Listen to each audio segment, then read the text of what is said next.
Mirëmëngjes të dashur miq dhe gëzuar këshëndellat. Unë e dëgjova live emisionin plot për Don Carlo Bolinën. Dhe sigurisht e ridëgjova përsëri në orën 2 të mëngjesit. Jam habitur një kryevepër mediatike me denoncime dhe fakte, të cilat ish punëdhënësi im për 3 vjet dhe profesori im në master, faleminderit për dijet e tua dhe për pagën, por duhet të vësh nderin tënd në vend.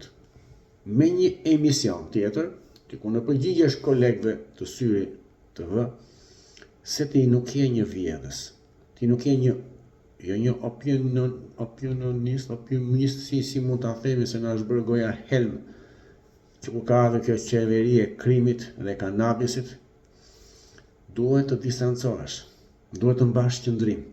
Madje, unë të inkurajoj edhe në gjyq t'i hedhesh, për falsifikim dokumentash, për prishje të imazhit, e tjera. E ka bëjë Rama, ka fituar 11 gjyqe.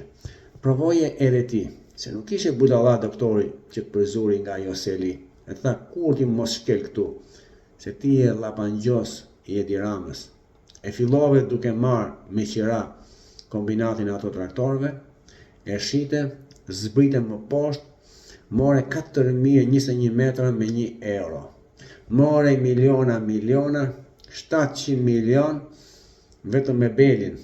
Kur të hapen dosjet e tua, ti do t'ikësh si Paolo Pinto me not pastaj, atje ke çizmja jote.